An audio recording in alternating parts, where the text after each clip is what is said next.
माजी खासदार राहुल शेवाळे सध्या बोलतायत, आपण थेट जाऊया.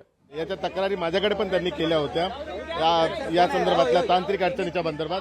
तर ते पण काळजी आता मोनोरेलने घेतली पाहिजे. पण आता आज सगळ्या जे आपले नागरिक आहेत त्यांना सुखरूपरित्या बाहेर काढण्याच्या दृष्टिकोनातून आता प्रयत्न चालू है.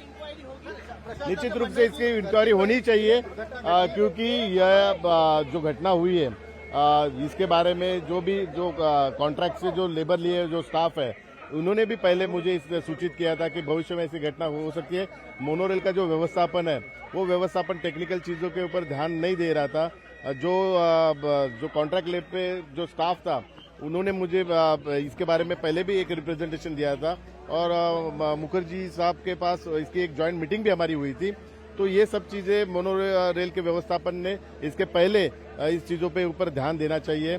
लेकिन आज जो ये टेक्निकल कारण की वजह से ये घटना घटी है, लेकिन भविष्य में और भी बड़ी घटना हो सकती है. इसके लिए हो सकती है तो मोनोरेल ने यावेळी नहीं स्टाफ अनएजुकेटेड का सवाल नहीं. स्टाफ की जो टेक्निकल चीजें है और जो कॉन्ट्रैक्ट बेसिस पे है उसमें बहुत सारी कमी आई है. कमी है वो हमने एक्चुअली एमएमआरडी के कमिश्नर के साथ ज्वाइंट मीटिंग करके उनको इसके पहले भी ही बताया था. लेकिन दुर्भाग्य से उस चीजों के ऊपर उन्होंने ध्यान नहीं दिया. अगर उस चीजों पे अगर ध्यान देते थे जो मोनोरेल के इंटरनल सिस्टम के बारे में आज ये हादसा नहीं होता था. अनेक क्षमतेपेक्षा जास्त प्रवासी प्रवास करत होते त्यामुळे दुर्घटना घडलेली आहे. क्षमतेपेक्षा जास्त नाही बरोबर क्षमतेपेक्षा जास्त प्रवासी होते कारण आज संपूर्ण अतिवृष्टी होत असल्या कारणामुळे बहुतेक ठिकाणी बसेस बंद आहेत आणि ज्या वाहतुकीसाठीची व्यवस्था आहे ती नसल्या कारणामुळे जास्तीत जास्त नागरिकांनी आज मोनोरेलचा वापर केलेला आहे आणि पहिल्यांदाच ही अशी घटना घडलेली आहे. ह्याची चौकशी व्हायला पाहिजे कारण यापूर्वी मोनोरेलचा जो स्टाफ आहे त्यांनी माझ्याकडे पण एक रिप्रेझेंटेशन दिलं होतं की हे मोनोरेल संपूर्ण कॉन्ट्रॅक्ट बेसिसवर चालू आहे आणि कॉन्ट्रॅक्ट बेसिसवर चालवताना ज्या काही टेक्निकल गोष्टींची पूर्तता करायला पाहिजे त्या पूर्तता करत नाहीये याची जाणीव यापूर्वीच त्यांनी मला करून दिली होती आणि त्याचं संपूर्ण रिप्रेझेंटेशन आम्ही एमएमआरडीचे कमिशनर मुखर्जी साहेबांकडे आम्ही दिलं होतं आणि त्या संदर्भात जॉईंट मीटिंग पण झाली होती.